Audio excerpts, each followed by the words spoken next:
Hello，大家好，欢迎来到米娅的塔罗频道。那我们今天要测的主题是：此刻他心里有你吗？你在他心中的位置。然后我们今天呢，一样有3副牌哦，从左到右分别是1、2、3。那请大家闭上眼睛，好好的感觉一下。哪一张牌呢？哪一组牌呢？你比较有感觉。那如果一时之间选不出来的话，你们可以先按下暂停键，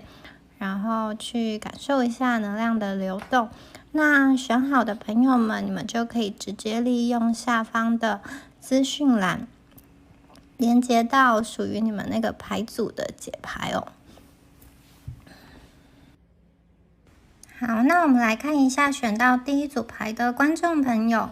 你们的牌呢是这个 Courage， 是勇气。那这个牌面上穿着传统服饰的女性啊，她其实是一位女神，她叫做 Angelsta， 她是罗马的战争女神。那这个女神的名字啊，其实就意味着胜利或者是不可能被战胜。她是爱希尼民族的一个守护神。部落的人呢，在交战之前呢，都会向他祈祷，希望这一次的战争呢，可以出师得胜。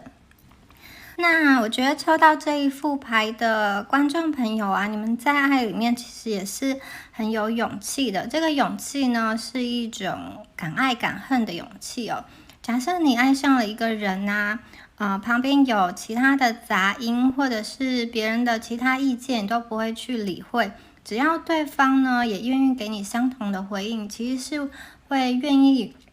很勇敢的去追爱的，包含你可能会愿意跟他到天涯海角，可能会到你一个不熟悉陌生的一个异地哦。那这个勇气啊，还包含了你是有勇气受伤的，就算你曾经在爱里面伤了痛了，但是你仍然不放弃去爱。我觉得选到第一组牌的观众朋友呢，你们是经得起爱，同时也经得起心碎的人。当然，谈恋爱大家都可能不希望经历这样子的心碎，但是对于我爱你，我喜欢你这件事，对方的回应可以是我爱你，也可以是对不起。那我觉得你们在经历这个对不起这个心碎的历程里面是非常有勇气的。你可能不会因为对方的一次拒绝，或者是忽冷忽热，或者是暧昧，你就放弃了这段感情，放弃了喜欢他。你可能还会想要再次去尝试，或者是你心里还会有一个盼望。你可能会用你自己的方式，用默默的方式来关心他，或者是你会去探寻他的消息。假设你们是已经断联的状况，我觉得你内心还是有一个勇气去相信、去盼望的。好，我们接下来再抽一下其他的牌哦。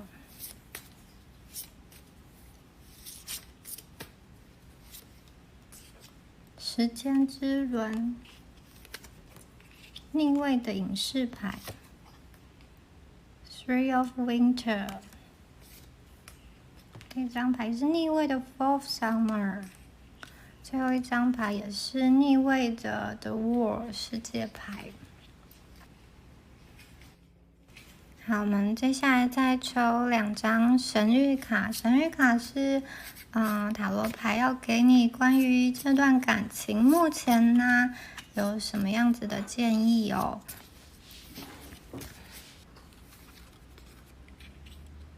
Gratitude。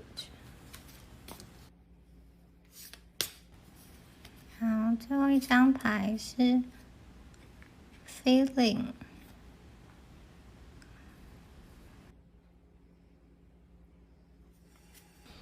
好，我们接下来看一下第一张牌哦。那第一张牌它叫做时间之轮，时间之轮在韦特塔罗牌的系统中对应到的是命运之轮。那这张牌的意思是说，时间呢，它是连续性的一个流动，那凡事都会改变，在这个时间洪流中，任何改变都是必然发生的。从这一刻到下一刻，这一秒到下一秒，这一个小时到下一个小时，今年到明年到后年，那在这些连续性的流动的时间中呢，你是不是会有各式各样的变化？你想要停留在原地，这个是不可能的。那这张牌啊，它其实是要提醒你从更高的视角去、更全面的视角去检视你的人生哦。我们每一个人啊，都在时间之轮上走着。那你现在发生的事情啊，都会变成未来你整体生命的一个片段哦。你今天遇到这个人，遇到这个你想要发问的人，你们的相遇啊，不是没有原因的。你们之间的这层关系啊，其实就是你们的命运造成的，就是不管好坏，它都是你们共同造成的。在目前的这段关系里面呢，你们都不是完全自由的。你们其实是被更高的力量在牵引着。就好的方面来说啊，你就是他的命运，他就是你的命运。你们之前发生的事情，包含你们现在的关系，都是一个必然发生的结果。如果你和这个人呢是网恋，或者是刚认识，或者是你们还在暧昧的一个阶段哦，这张牌有可能代表的是，像是一见钟情啊，或是很快速的交往这种命运般的一个事情哦。那如果这个人呢是你们的旧情人、前伴侣或者是前配偶，你们之前呢已经认识了很长一段时间了，但是在目前现在这个片段，你们是断联很久了，或者是忽冷忽热的一个状况哦。我觉得这张牌啊，其实是要提醒你啊，从更高的视角、更全面的视角去检视你的人生哦。就是你在这段关系中，你要保持生命的觉察，因为不管你在时间之轮的哪一个位置哦，它其实是要告诉你说，你不会在这个位置陷入这个困境中太久，所以你要有耐心，让时间来创造它的奇迹。好，第二张牌啊是逆位的隐士牌哦。那这张牌啊，其实是讲说对方啊，他在进入下一个阶段，在进入下一个新的关系之前呢，他会经历一个比较类似孤独啊、自我整合的人。那我觉得对方是一个重承诺的人，可是在这个重承诺之前呢，他好像想要先找出他自己真心想要的是什么，就是关系对他来说究竟意味着什么，就是他对于关系中有什么样的欲望，他想要进入这一段关系有多深哦。那这个逆位啊，其实也有代表着对方他目前呢，其实是紧紧的在感情里面他有抓住一个旧的回忆不放哦。这个部分可能不是很明显的表露在外，也许是在他的心里哦。那他的这一段回忆，也许是跟你的一段回忆，或者是他以前曾经失落的一段感情哦。那此刻啊，就是此时此刻，对方他其实是一个比较谨慎跟思虑的一个状况哦。所以我觉得你要让他出来是需要一点时间的，你不要去催促他，尤其是当对方已经有向后退的一个倾向的时候，你要给他一点时间，因为不管怎么说呢，最后对方都会做一个决定。那他这个决定呢，他会以他的角度、以他的思考、以他的判断来说，他会做出认为那个是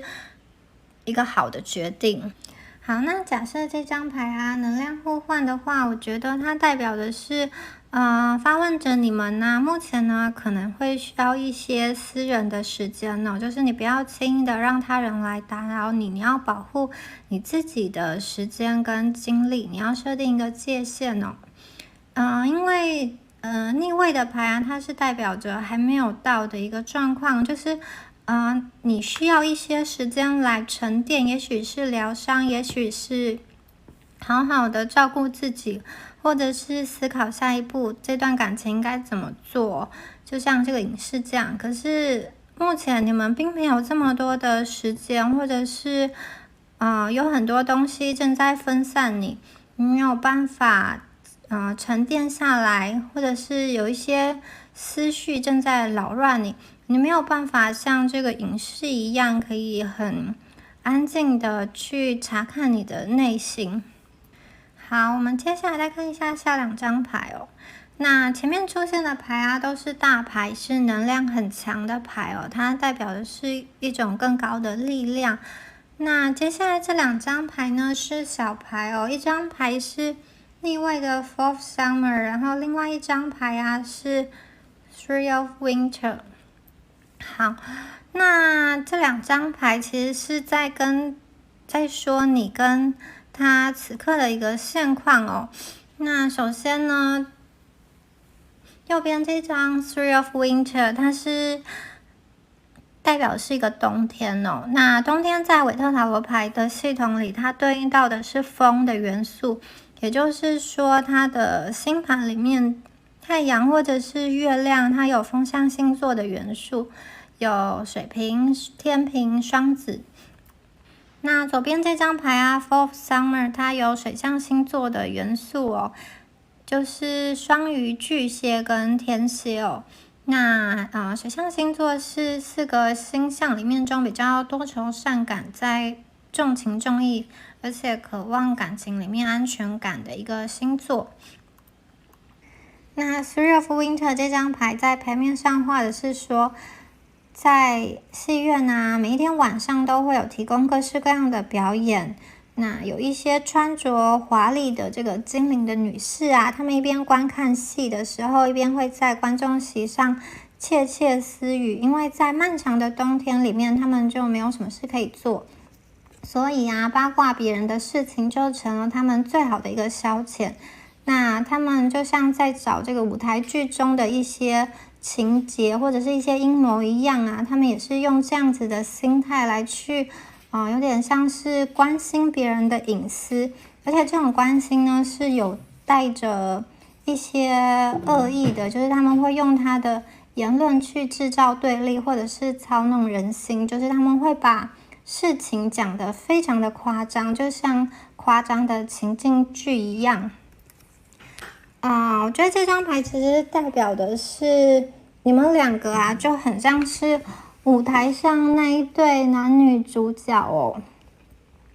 但是在你们的关系里面呢，其实周围其实是有很多很多人在关注着你们，在看着你们。也许是他身边的家人，他的身边的朋友，或者是你们的同事、同学啊，或者是你身边的一些亲朋好友。那这些人之中，有人其实正在对你，或者是对他造成一些比较不利于你们的言论，或者是对这段关系看坏。那少部分的朋友，你们可能过去在关系里面有经历过不忠，或者是有其他人介入的一个情况哦。那这张牌啊，它还有一个意涵，就是指对方啊，他目前就是他此刻在工作上，他可能遭遇了一些损害他生计的事情哦，有可能是他的名誉或者是他的商誉哦，就是他在职场上目前好像有一个像是芒刺在背的一个状况，也许有人要斗争他，或者是他有一些跟别人处不好的一个状况。好，接下来啊是 Fourth Summer 这张牌哦。那这张牌讲的是夏天啊，精灵很开心的出游，在这个生机盎然的绿地，在池塘里面呢，和大自然有深深的连结。可是这个时候啊，却有一个年轻的男性的精灵哦，他躺在充满这个青苔的石头上，好像懒洋洋的，好像很忧郁，好像闷闷不乐的看着天空哦。那这个时候啊，有一只精灵在旁边嗡嗡嗡的飞，就是很想要引起它的注意。这只蜻蜓啊，其实是很漂亮的，它的翅膀在阳光下闪烁，然后又在这个男性旁边一直转动着。可是这个精灵啊，他对任何事物都不感兴趣，他现在是处于一个有点厌烦、无聊，甚至是比较负面、悲观的一个情况哦。他状况是比较低迷的，所以就算这只蜻蜓在它旁边这么漂亮的在舞动，这么色彩斑斓在跳跃的，它都没有办法去注意到哦。那我觉得，在你们的关系中，你有点像是这只精灵，其实是很漂亮、很独特、很有你自己的魅力的，而且你是非常的想要引起他的注意，你会去查看他的社交媒体，或者是你会制造一些偶然就是可以见面的机会，不管是在网络上或者是在现实中，但是他好像没有注意到你这么积极的在他身边哦，因为他目前心里啊其实有东西正在困住他。好，那我们接下来看一下最后一张牌哦。最后一张牌啊是世界牌，那它是逆位的牌。这张牌啊，它正位的意思是说，你已经达到了一个目标，就是你们共同达到了一个目标。在爱情里面呢，你们已经互相的找到了对方，就是你们双方都觉得很舒服，你们可以在这段关系里面一起成长。然后你们可以完全的信任对方，可以将自己完全的投入进去，衷心的承诺。那在你身边的人会支持你建立这一段关系。那逆位的话呢，它有可能指的是和正位相反，或者是还不到正位的这种状况，还没有到达这个程度哦。也就是说，我觉得目前这个状况呢，你们当中可能有一方还没有达到一个比较完满的结果，他在最后一刻就撤退了。有可能之前你们进展的还不错，可是对方突然变得比较冷淡，突然就忽冷忽热，或者是就断联了，可能代表的是他因为有一些考量或者是不满意的结果，所以他选择了撤退。这个关系呢，它有一定的完成度，但是结果却没有像你想要的这么好哦。它其实有说明说，你的付出啊，好像被认为是理所当然的，对方并没有去感恩这段关系你的付出哦。或者是对方觉得这段关系是看不见未来的，他并不期望关系的进一步发展哦。就短时间来看哦，这段关系比较不会被对方考量为比较长远的互许终身的这个承诺，就是他目前还不到这样子的一个状况。那能量互换的话，也许是你这边就是觉得对方好像有一些地方没有做到，或者是达到你的一个要求，也许是在彼此相处的一个应对上，他可能没有办法好好的去接住你的情绪，或者是去理解你，或者是他常常会误解你的一个意思，就是其实这里面有隐含着他没有办法去达到你关系中一个圆满的位置哦。就是在评估未来伴侣的时候，你会在这一点上有一个疑惑跟疑问。这里面可能也隐含着一些你对他的一个失望。好，我们接下来看一下2张神谕卡哦。那这2张卡片分别讲的是 gratitude 跟 feelings。它其实要说的是感恩哦。他说你要去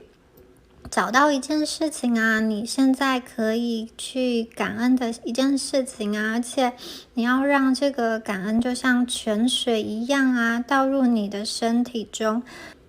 它会像是一个治愈你的一个安慰剂一样，就像温暖的一个太阳哦。那第二张牌是 feeling， 他说你的情绪啊，他们现在需要被你去感觉、去觉察。你不能够屈服一些你没有办法深深去感受的事情哦，所以你要去跟随着你自己的心啊，所有你的情绪，你必须要完全的去经历跟体会，所以之后呢，你才不会被这些情绪给俘虏。好，以上就是抽到第一组牌的朋友塔罗牌要给你们的讯息哦。那如果你觉得有对应到你们目前的状况的话呢，你可以参考。如果没有的话也没有关系，不用强行的套路，你可以再听听看其他的选项或者是其他的影片哦。那就祝福选到第一组牌的观众朋友。好，我们接下来看一下选到第二组牌的观众朋友。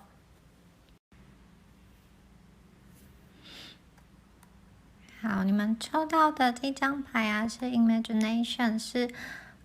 想象。好，它下方的小字是 Let your dreams take flight，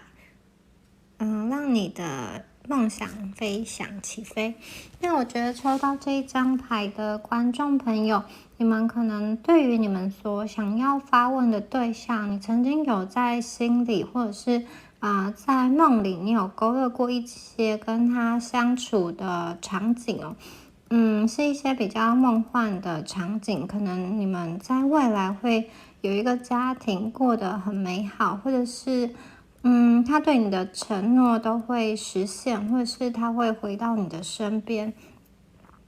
你们是可以一起看日出，一起看日落，一起有着像电影一般这样子梦幻美好的情节。那这个人啊，假设他现在是有对象的，你可能也有想过他会不会放弃他的对象来找你，就是跟你在一起，就像你们是命中注定这样子的一个情节。那也因为这些想象力啊，过去曾经有的一些碎片，其实你都可以把它拼凑起来。因为这个人呢，出现在你的生命里，他曾经让你有某种程度的，就是着迷，让你愿意再去坚持一下。可能做了一些你原本觉得你自己不会去做的事情。好，我们接下来再抽一下其他的牌。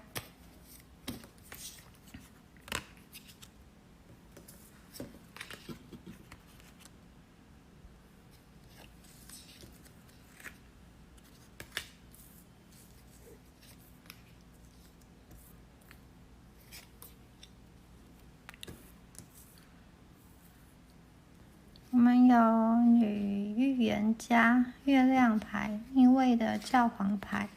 还有逆位的 King of Summer， 还有 Five of Summer。好，那我们再来看一下神谕卡。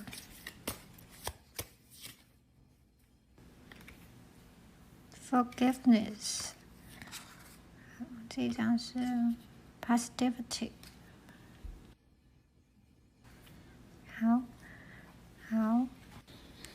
好，首先呢，我觉得你和你所想要发问这个对象啊，你们两个应该是有一些差别，这个差别可能是指年龄或者是社会的一些经验，或者是一个距离哦，就是你们所处的位置。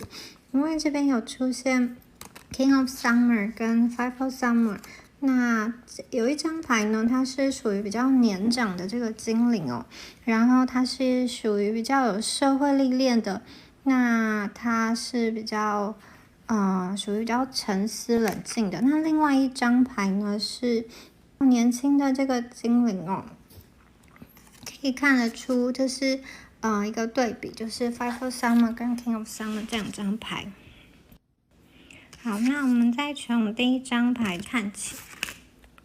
好的一张牌啊，叫做女先知、女预言家，它其实可以对应到韦特塔罗牌中的女祭司这张牌。那这张牌画的是一个比较年长的女性精灵，她坐在一个毒蛇伞，就是一个鲜红色的蘑菇面前，她用这个鲜红色的蘑菇作为她的祭坛。那在这个蘑菇上面摆放着一个水晶球，她在开始做她的法术。他的眼睛啊跟耳朵都是全部被打开，他的五官是打开的，那他的翅膀也不断的沙的在拍动哦，因为他要接收到各种来自人间以及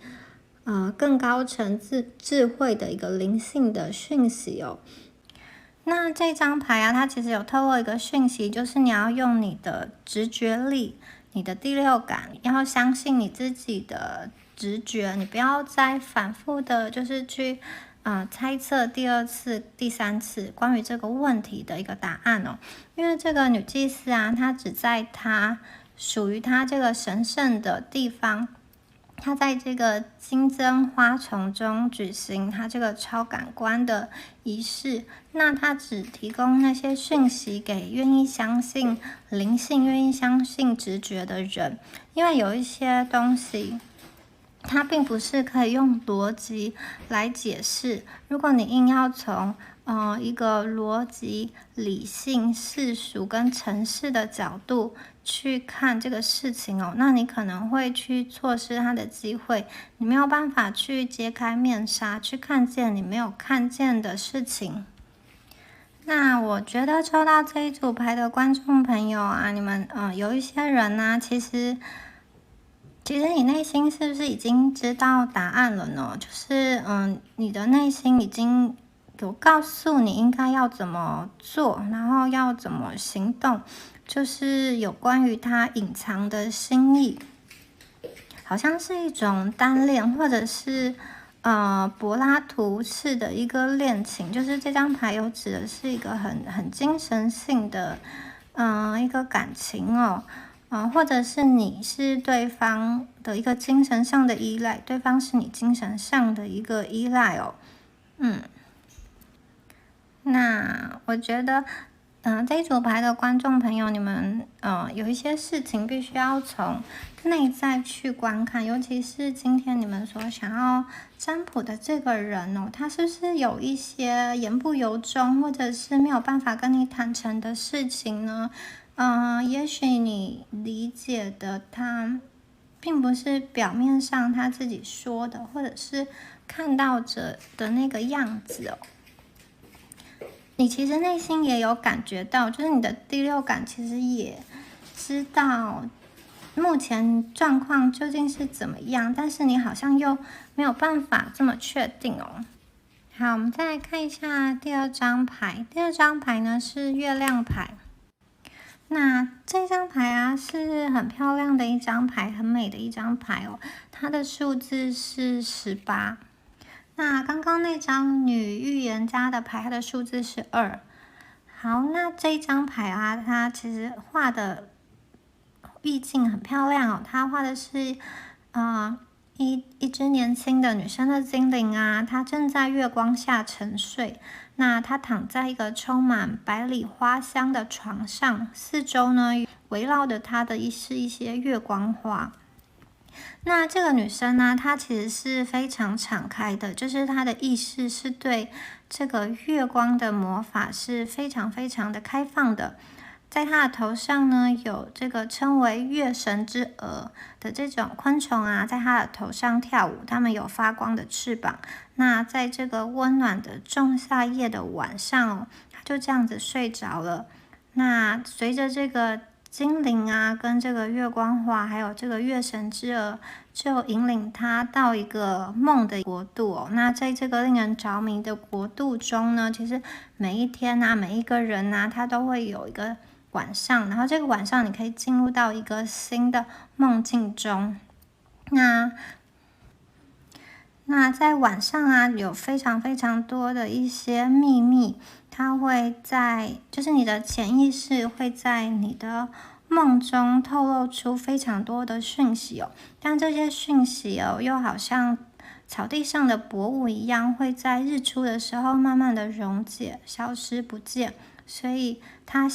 这些秘密显现的时间其实是很短的，好像只有梦一样的时间哦。好，前3张牌啊，从这个想象力预言家到这个月亮的梦境啊，这3张牌的能量的基调其实都是非常一致的。这3张牌是充满非常多灵性的一个能量。同时呢，它是比较柔、比较温和的这种能量哦，不断的告诉你，你必须要透过原始的直觉力来洞察，因为有些事情是没有办法用理性来解释的。关于你所想要询问的这个对象啊，也许别人的评价跟他本身的实际的个性是不同的，或者是就像你看到的东西啊，同一件东西，你在白天看到跟在晚上看到，可能它的样貌会有一些不同，因为随着光线的变化，那这些东西也许你一时之间没有办法很明显的去察觉，就像月亮一样，它从新月慢慢的变成满月。那这中间呢，它是变化是很缓慢的，一天一天的，你从外在一时之间没有办法很明显的去看到，但是你用你的直觉力去观察。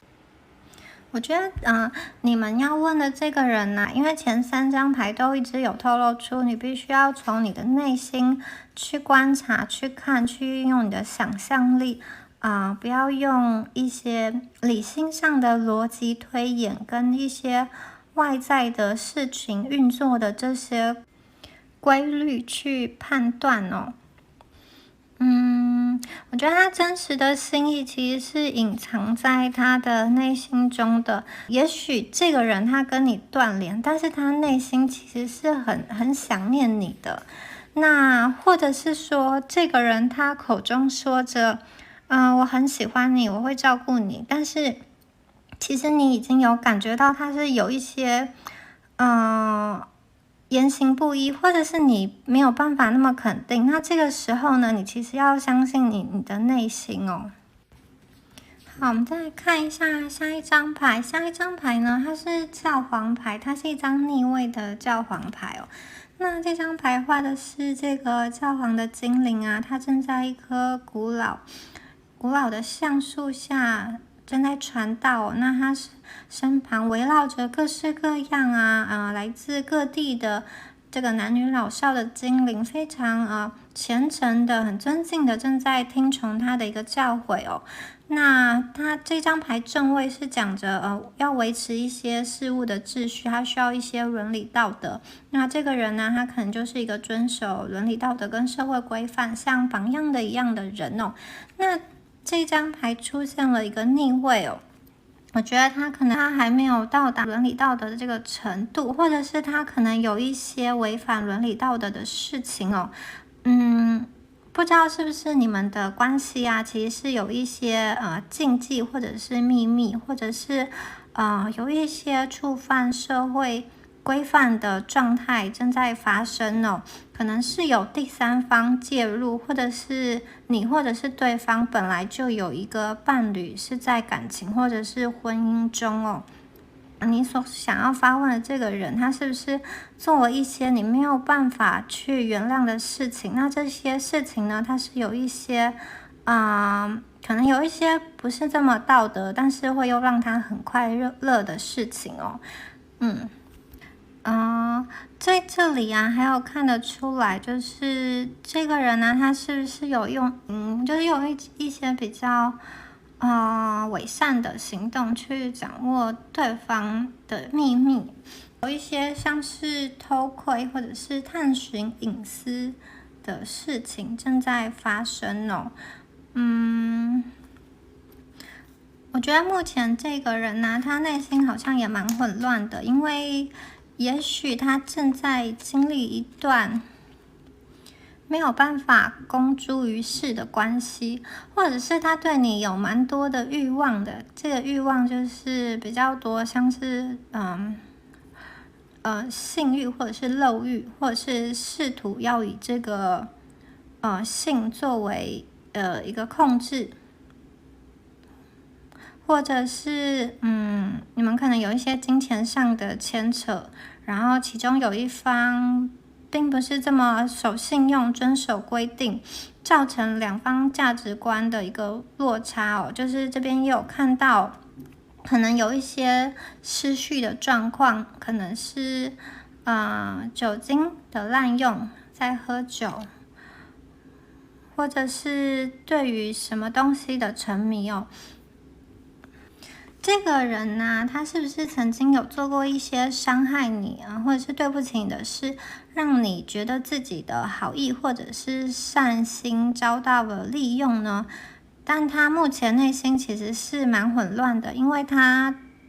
自己做这些事情，其实某一方面也是违反他自己的价值观的，所以他内心可能也觉得之后他自己是会要付出相对应的一个代价。好，下一张牌哦，下一张牌也是逆位哦，它这张牌是逆位的一个 King of Summer， 那它是夏天的国王哦。那夏天这张牌啊，在韦特塔罗牌里面呢，其实对应到的是水的元素，因为下一张牌也是 Five of Summer， 就是我觉得出现的都是同一个季节，所以你们两个可能某一方面呢，是个性上啊，或者是你们的职业上，或者是价值观上，某一些方面是相似的。那你们的星座可能都有这个水的元素哦，也就是双鱼、巨蟹跟天蝎哦。双鱼、巨蟹跟天蝎是直觉力跟感受力比较强的一个星座，然后也是比较所有元素中比较柔和跟稳定的。那这张牌啊，逆位的 King of Summer， 它其实它的正位的意思是说这个夏天的国王他正在他的王位上沉思夏天给他带来的一切丰富跟美好哦。那他虽然有着感性，但是他不会让感性来主导他所有的情绪哦，而是他会试着调和理性跟感性。那他对于他所掌握的一切啊，他的子民，他都希望可以维持一个很和平跟友谊的方式。那这边出现的植物是三色堇哦，三色堇它的花语其实也有代表的是沉思跟思念，还有想念的意思哦。那我觉得这个人呢，他其实有在想你，但是他的想啊，其实是带着一个不平静，他并不像是夏天的国王这么平静跟友善哦。他目前的思绪其实是蛮混乱，不是一个比较平静跟和平的状况哦。那我觉得他对你的想，假设你们之前曾经有一些纷争，或者是有一些这个背叛的话，他其实这种想啊，会掺杂着一些怨恨跟批评哦。他觉得可能是他的付出没有被看见，就是没有被重视，或者是他觉得他遭受了不公平的对待哦。那也有可能其实遭受不公平对待的是你们，但是因为这个是他内心的想法哦，他可能对你们有一些怨恨在。好，那下一张牌是 Five of Summer， 这张牌啊，它是正位的牌哦。它的牌面是在讲说，就是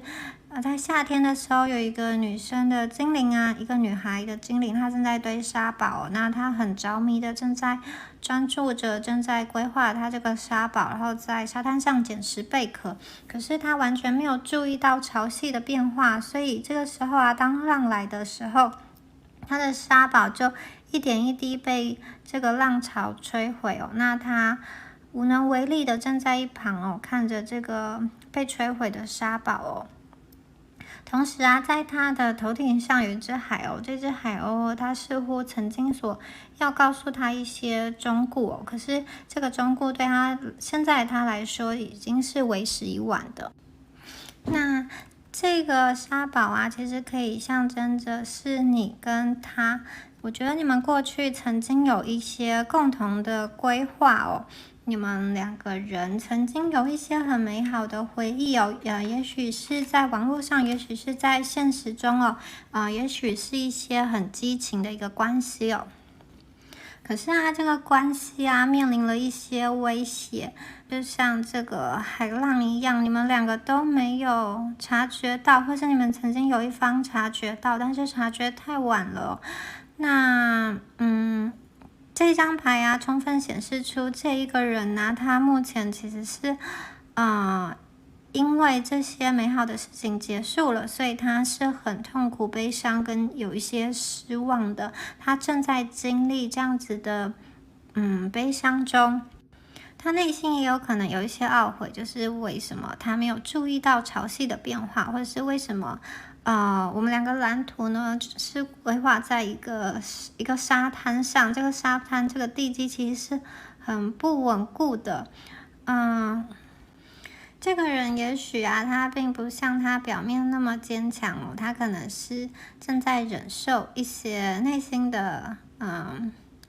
有一些失望，然后看起来是在一个苦笑的状态，因为这个女生她其实她没有嚎啕大哭哦，她是站在一旁，然后感觉到很懊悔。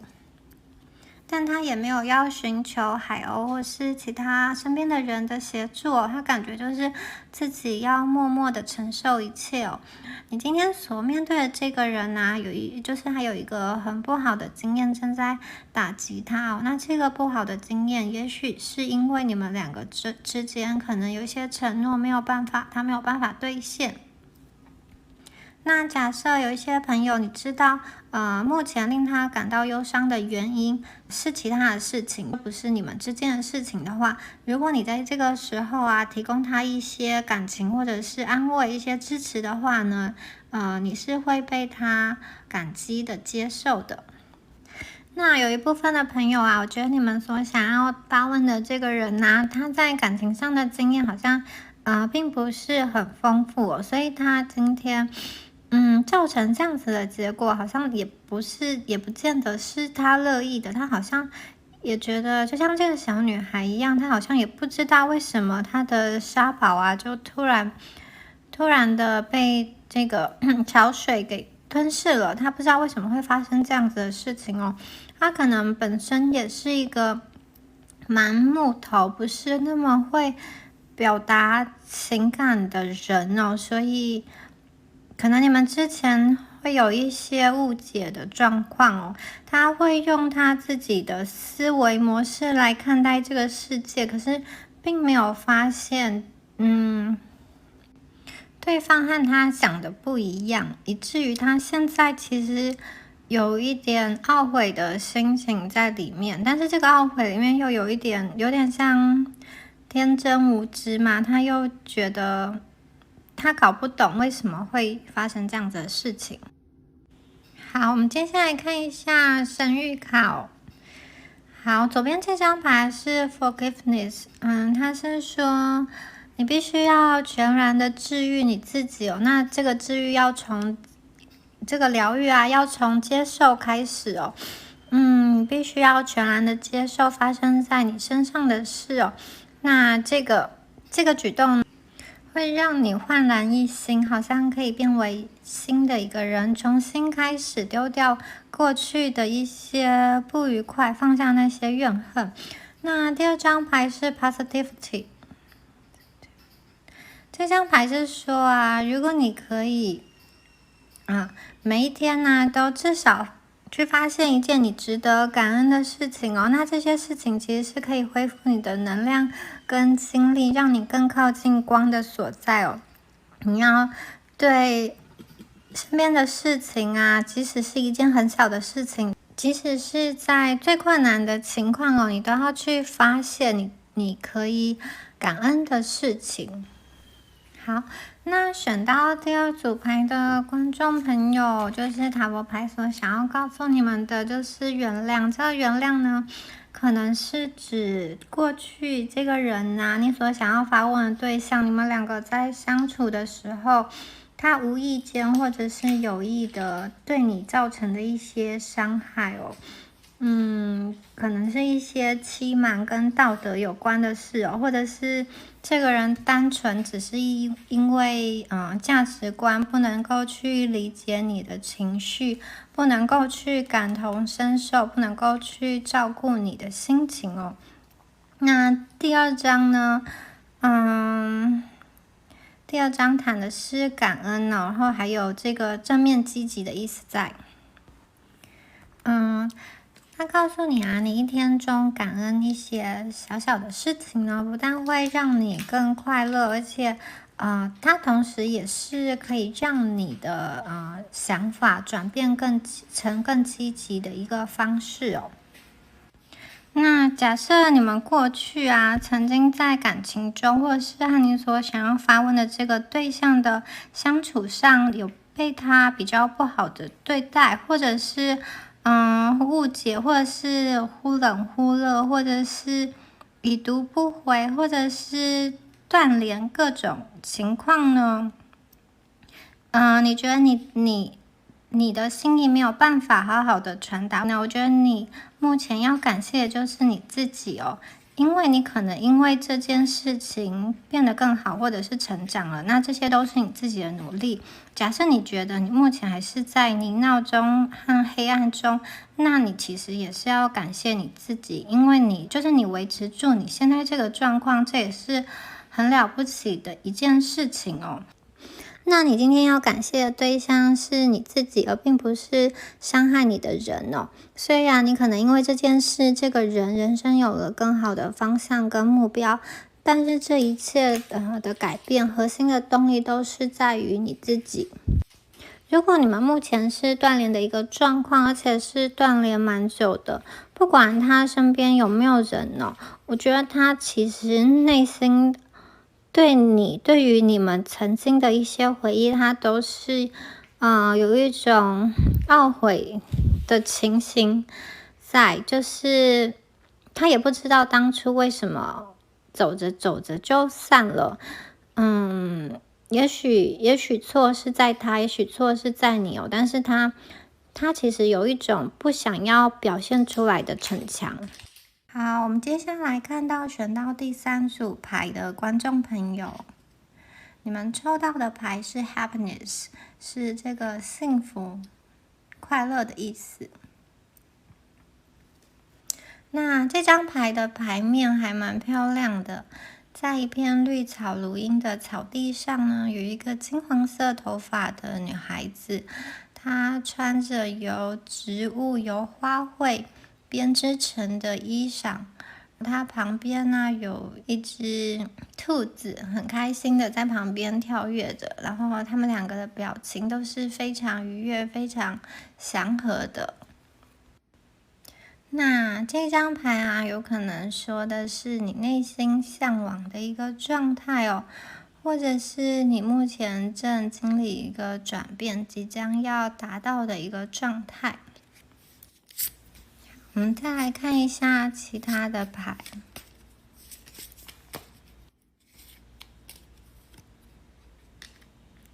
悬吊的精灵，逆位的 Eight of Summer， 是逆位的 Six of Autumn。 好， Six of Winter， 最后一张 Three of Summer。所以我们这边有出现的数字哦，有6、3，还有8。那悬吊的精灵，它这张牌的数字是12。好，那我们再来看一下神谕卡，会抽2张神谕卡。好，第一张 Creative Box， 第二张是 Body， 你的身体。好，那我们先从第一张牌这个悬吊的精灵开始哦。那这张牌啊，它可以对应到韦特塔罗牌里面的吊人这张牌哦。那它这张牌画的是说呢，有一个精灵，它正被困在一个蜘蛛网上。那这个蜘蛛网它是结在罂粟花上的一个蜘蛛网哦。因为它被悬吊着，所以它看待世界的方式就变成是头下脚上，是一个颠倒的方式哦。那这个精灵啊，它表情看起来很想要挣脱哦，它就是看起来很痛苦，试着想要挣脱这个蜘蛛网，回到它正常的一个位置上，但是每当他想要挣脱的时候，这个罂粟花就会发出非常诱人跟迷人的香气，迷惑了他的意识。因此呢，他就屈服了，他就放弃抵抗了。所以等于说，罂粟花有用这个香气当做诱饵，让这个精灵呢停留在他的这个蜘蛛网上哦。但是这个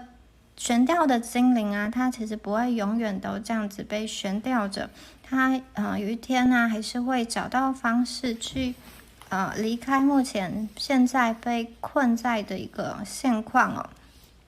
但是当他离开了之后，当他离开这个蜘蛛网之后，他的生命其实和以前是完全的不一样的。因为啊，他曾经经历过这样子悬吊式的方式来看待这个世界，他也曾经经历过这个罂粟花迷人的香气，所以之后呢，他挣脱了这个网，回到日常生活中之后，有些事情啊就已经被改变了，他看待事物的方式就已经被改变了。就像是罂粟花的种子，非常微小的种子，它种在他的心中，等待时机会再次的发芽。那就吊人本身这个意义来讲啊，其实在感情里啊，这张牌可以显现出目前你们两个人的关系是有一种进退不得的一个状况。那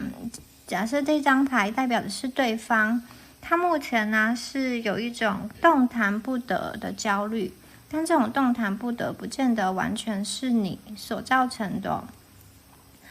目前这个状况啊，看起来是让他独处是比较好的。那大家要注意的是，罂粟花啊，这张牌有出现罂粟花。那罂粟花的花语有两个意思，第一个呢，就是代表它是一个死亡之恋哦。就是这种感情，它是奉献式的感情，它非常的美丽又非常的致命哦。就是罂粟花，它有着非常美丽的、华丽的一个外表，但是当别人接近它的时候呢，它非常的迷惑，非常的妖艳，可是却会又让人有一种窒息而死的美丽哦。在爱情里面呢，它象征着是一个非常奉献型的感情，就是有一方为另外一方非常的着迷，然后会想要去奉献他自己，但是这种奉献会是有一种带着一种淡淡的哀求的感觉。那罂粟花还有另外一个意思啊，这个意思比较不同，它象征的是希望跟转机。罂粟花它也有一个名称叫做英雄花，然后它是12宫星座里面的天蝎座。那天蝎座在黄道12宫的第18宫，它代表的是一个生命的蜕变者，就是它会从一个旧有的过程。刚刚说到罂粟花的花语是死亡之恋嘛，它旧有的东西死掉之后呢，又代表了一个新生命的重生，所以它也代表了转机跟希望的意思。你所想要发问的对象啊，看起来因为你们过去的一个错误的态度，或者是处在一个错误的位置，或者是处在一个错误的时间，而造成了现在一个有点像是死棋动不了的一个局面哦。那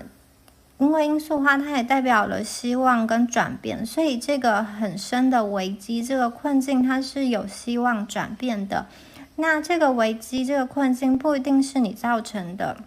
也有可能是他本身面临的一个危机哦。可能是他事业上的危机，或者是年龄上的一个中年危机，也有可能他是被，假设这个罂粟花指的不是你，他可能被其他的人所迷惑了，他需要被释放，需要被解放。好，我们接下来看一下第二张牌哦。第二张牌它是逆位的 Eight of Summer。好，那这张牌啊，它和最后一张牌都是 Summer， 最后一张牌是 Three of Summer。那 Summer 呢，这个夏天，它在韦特塔罗牌里面对应到的是圣杯，也就是水的元素。大家可以想，水象星座呢，它有双鱼、巨蟹跟天蝎，可能你们之间呢，有人是有这个水象星座的特质哦，就是比较多愁善感，然后某一方面是比较内敛、阴沉，而且细腻的。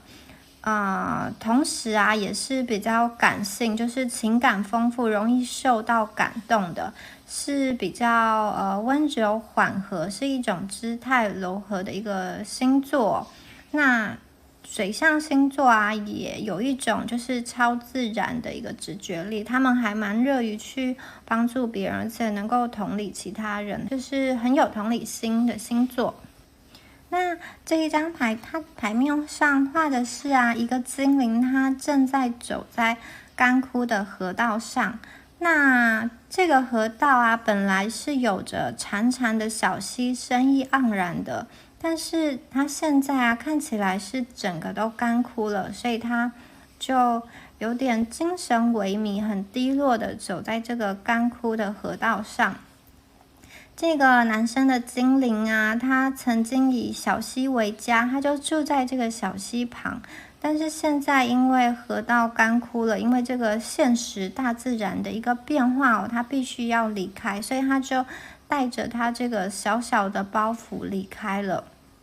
那他必须要找到另外一片很大片的这种草木苍翠的地方可以居住。那在他经过的时候啊，身旁就有柳树，柳树呢好像在有一种悲叹跟懊悔的心情哦。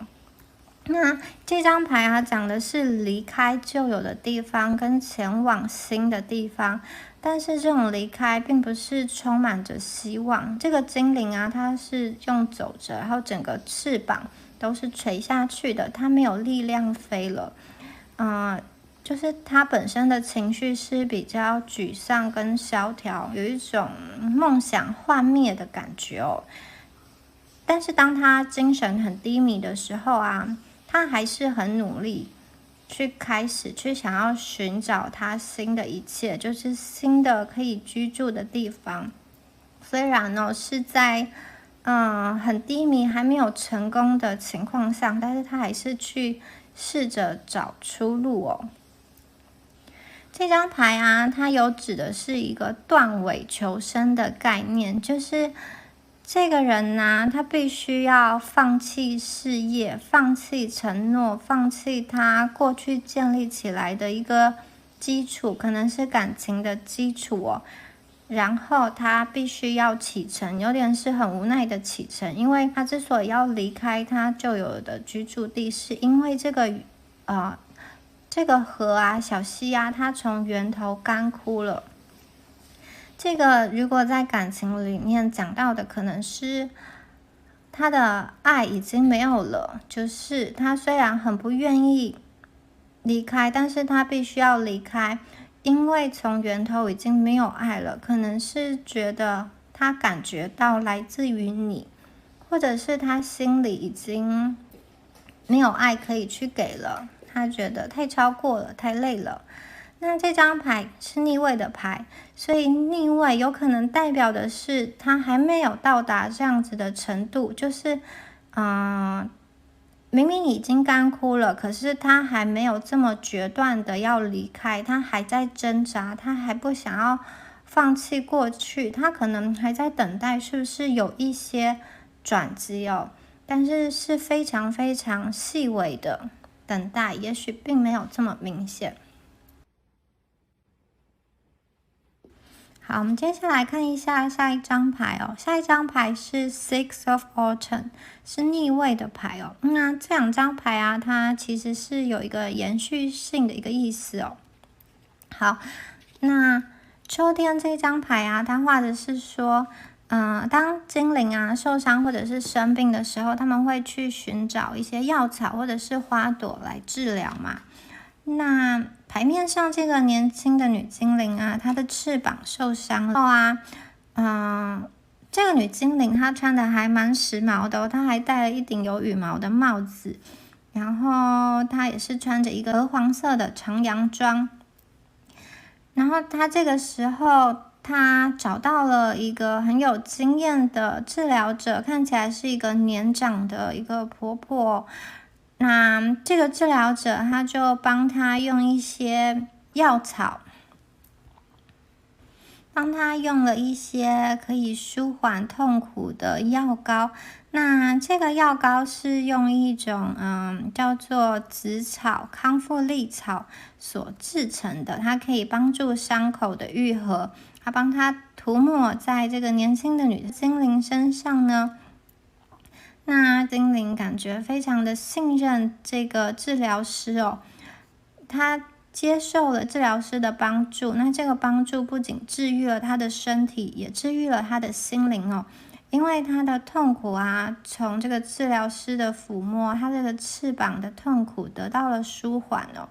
这其实代表的是一个双向的祝福哦。因为精灵啊，他受伤的时候，他其实可以自己去药局买药嘛，他可以自己涂抹，自己治疗这个翅膀。可是他今天找到了这个治疗师，他除了身体上的伤被治愈了，他在心灵也得到了一个安慰跟关心哦。那这张牌说的是一个双向的祝福，代表的是你寻求协助以及乐意提供帮助，就是有两个角色，一个是付出，一个是给予哦。好，那这张牌啊是逆位的牌，我觉得目前呢，这个人他还没有达到这样子的一个状况，或者是说你们的关系他期望有这样子的一个状况，可是没有，就是目前看起来还没有达到这样子的一个状况。刚刚说这个 Eight of Summer 他是还在挣扎，明明已经爱的泉源已经干枯了，他应该要离开前往下一个地方，可是他似乎还没有立刻去动身哦。那他其实心底是期望有一个人可以去安慰他，或者是他本身是有这个很多的爱，他想要去给予一个人，去传递这个礼物。在这里面呢，你们两个有可能是一方是治疗者，另外一方是这个受伤的精灵哦，又或者这是一个双向的流动，位置是会互换的。好，我们看一下最后两张牌哦，是 Six of Winter。好，最后一张牌是 Three of Summer。那这两张牌是在说，之后可能的一个发展，以及他的一些期待哦，还有塔罗牌要给你的一个建议。Six of Winter 这张牌啊，这张牌讲的是在冬天里面，因为资源不足嘛，所以很多的精灵会因为食物啊、水源起争执。那有人在秋天没有储备好足够的粮食，那冬天可能就会很饥饿，也许他会去抢劫别人的食物。所以冬天其实是充满着一个战争跟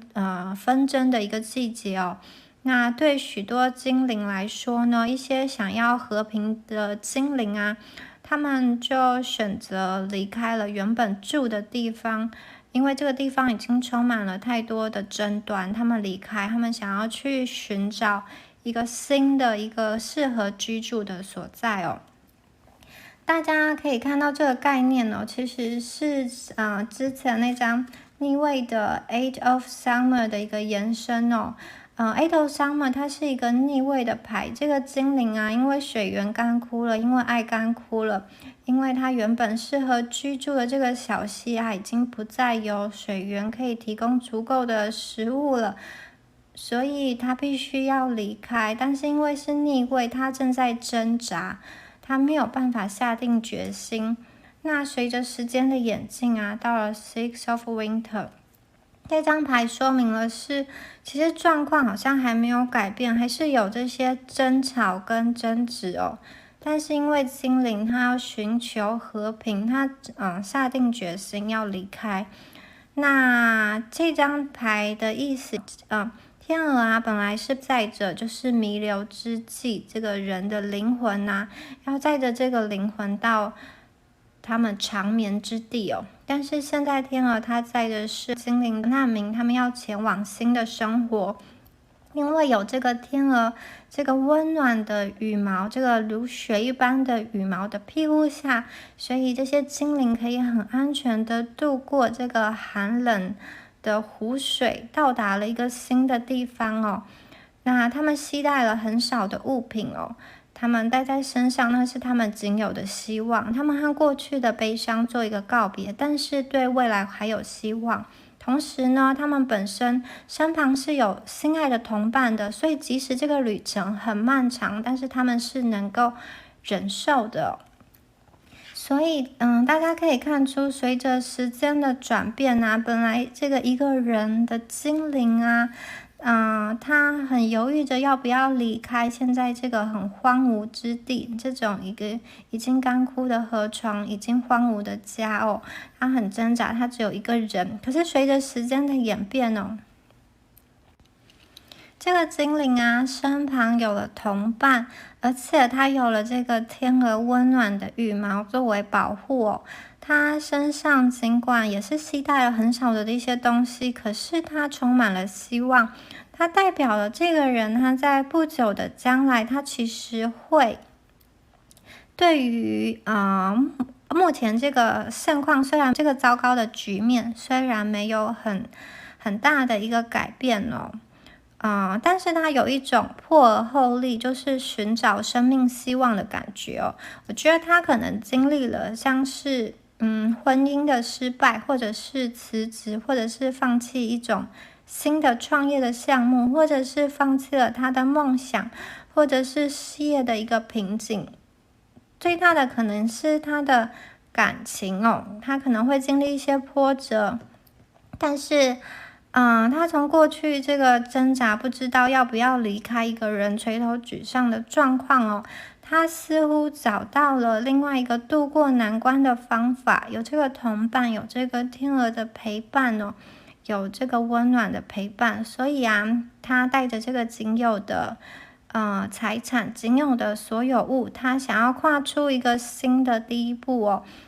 虽然不知道前方的路是怎么样，因为看起来湖面是结冰的，那整个季节是很寒冷的冬天，但是他还是很期待航向一个未来，他们注视的前方是未来。他从原本不好的一个感情中撤退了，他去寻求更好的一个将来哦。那你的角色呢？会是这个天鹅啊，还是和他一起坐在这个同一条船上的一个精灵呢？也有一种可能是你们会以一种像是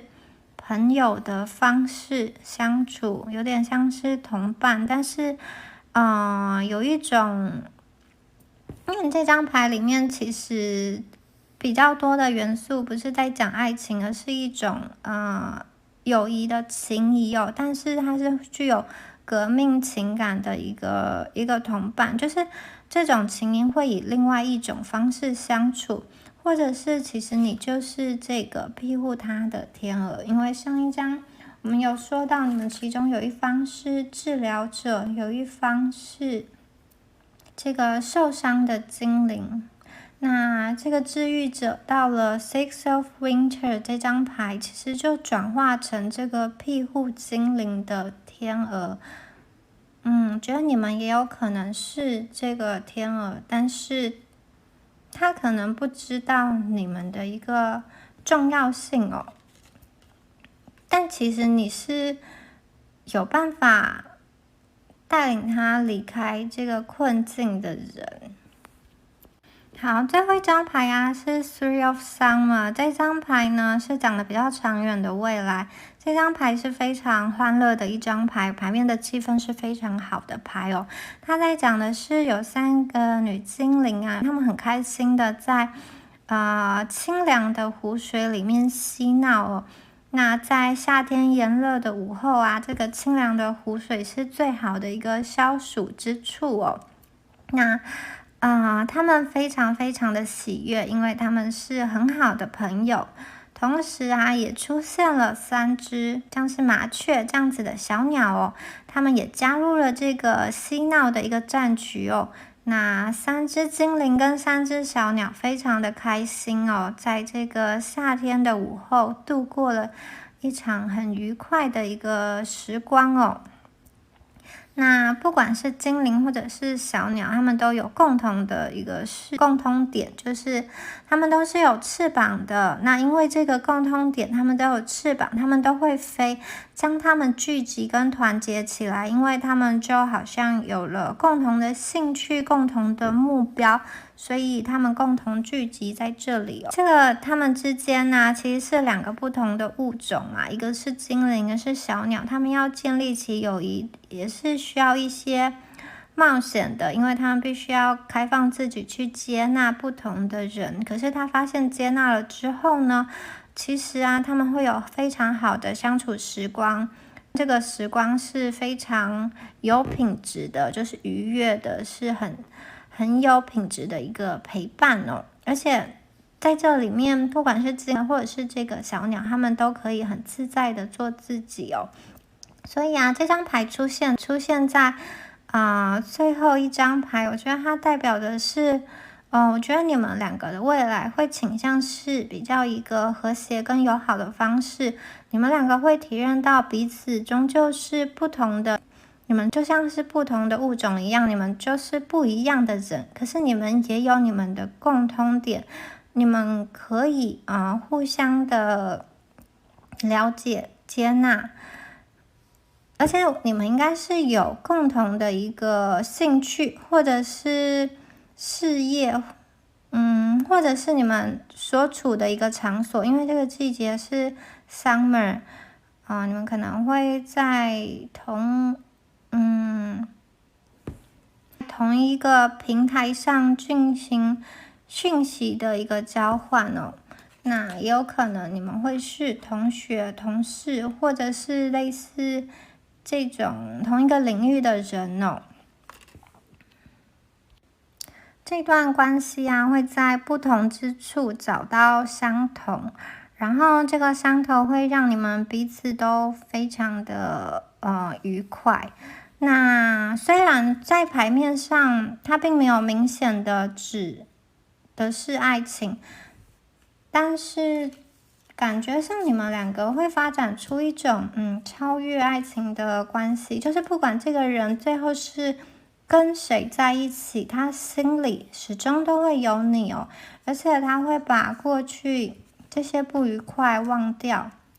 然后记得